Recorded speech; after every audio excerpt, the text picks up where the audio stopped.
Hello there, this is a Vodcast. A Vodcast is where a member of the public, such as myself, gets to make a little film about something about which they feel passionate and stick it on the web. This is Clavering Place, tucked behind the railway station, bang in the centre of Newcastle. It's a beautiful little Georgian square, or it was in its day. Currently, it's home to Clavering House. Now, Clavering House in the 18th century was a home to Lord Clavering. Today, it's the home to Robson Brown Advertising, a full-service advertising agency that I've been working for a few years now. What's interesting about Clavering Place is that within 200 yards of where I'm stood, the entire history of Newcastle upon Tyne can be traced. Come with me, I'll show you. For example, underneath these very cobbles in Clavering Place is a Roman cemetery associated with the Roman fort, which is over there. I'm going there in a second. Now, if you go up to the Museum of Antiquities in the University in Newcastle, there's a child sarcophagus, a Roman child sarcophagus that was excavated from this very spot. If you think about it, there'll be a lot more burials underneath here, with brooches and rings and all the rest of it, just lying there dormant, a couple of feet underground, outside Robson Brown's building in Clavering Place. Sarcophagus. Hard word to say that, isn't it? Sarcophagus. I don't even think that's right. Anyway, must be a harder word to say if you've had a few beers. We're outside the castle, which itself is next to the railway.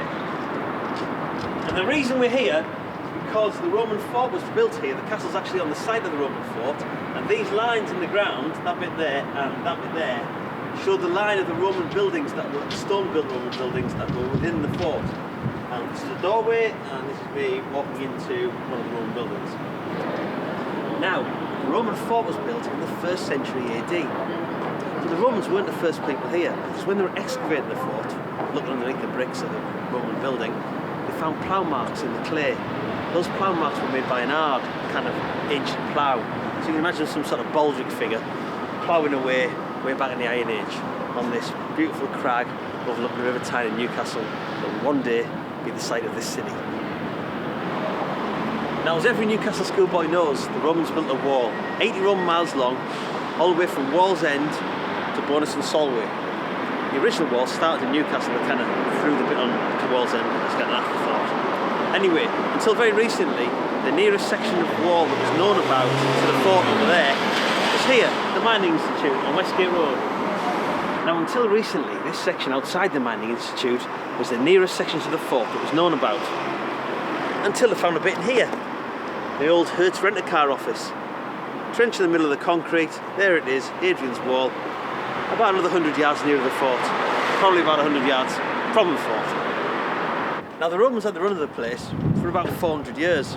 They kind of got up here at Newcastle in the 70s, up to Scotland in the 80s, conquered it, gave it away again, built Hadrian's Wall, and they hung around until 410 AD. A pretty settled period for the people who lived in that time, and it wasn't that settled again for quite a while, because after the Romans left, the Anglo-Saxons turned up.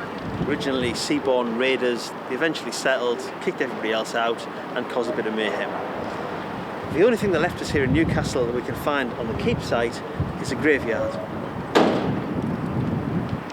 Now, every dog has its day, and the Anglo-Saxon day ended because the Vikings turned up off the coast of Northumberland. We all know about them. Pretty rough crowd. Turned up, plundering, looting, here for what they could get, eventually took over and ran the place for a couple of 100 years themselves. Until the next great invasion, where William the Conqueror turned up. William the Conqueror himself actually was from Viking stock, because Normandy had been a Viking settlement. And he was a nasty piece of work, kind of a Saddam Hussein of his era.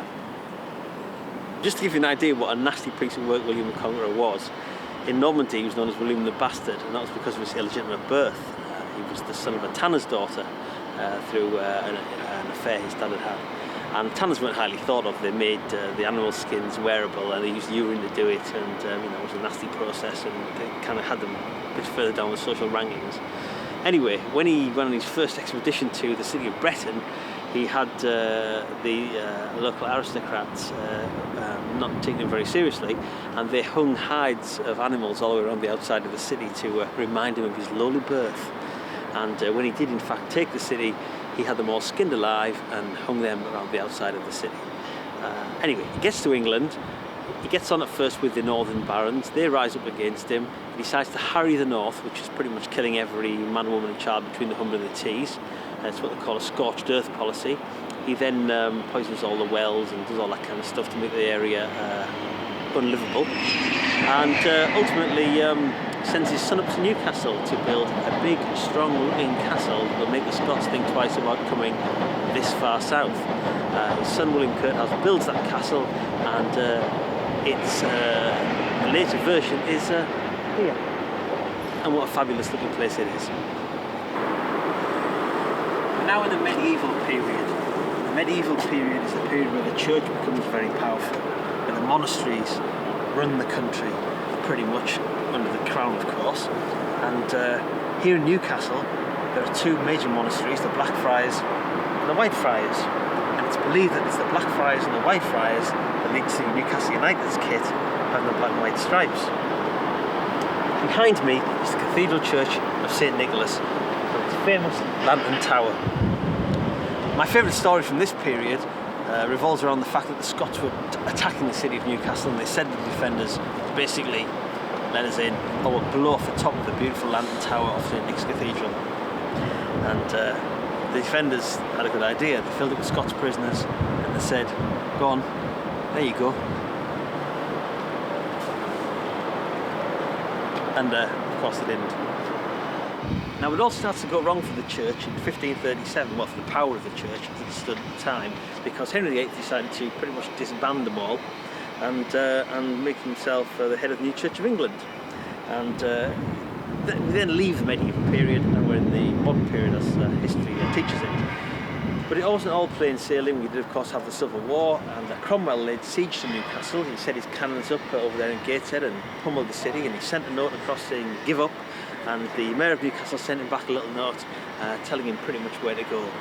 He then took the city, got the mayor, threw him in the dungeons, and the guy festered in a dungeon for 3 years. When they restored the monarchy, he got given his job back here at the Castle Keep. I'm sure he sat at his desk and he thought, well, there you go.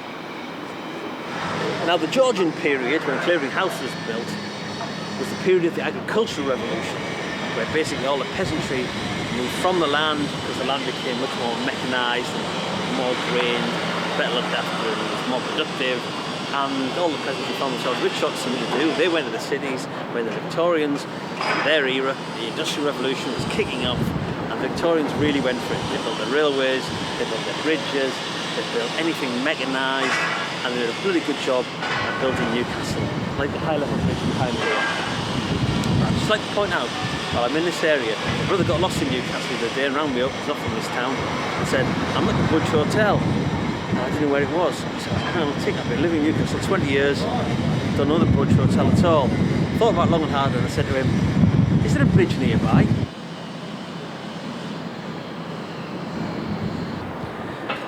Now, I mentioned the Victorians like railways, and there probably wasn't a more famous Victorian from this neck of the woods than Robert Stevenson. And this workshop, which is only about 200 yards from Clavering House, tucked away behind the railway station in Newcastle, is where he built his famous trains. Locomotion number 1, and of course, Stevenson's rocket. Following the Victorians, of course, we've got the 20th century and a whole host of achievements. Not least that beautiful Art Deco bridge behind me, the Tyne Bridge, which was until very recently a symbol of industrial Tyneside. It's now perhaps been superseded by the Millennium Bridge and the Sage and the Angel of the North and a host of other things that are rather wonderful about Newcastle. And that was 2,000 years of the history of Newcastle.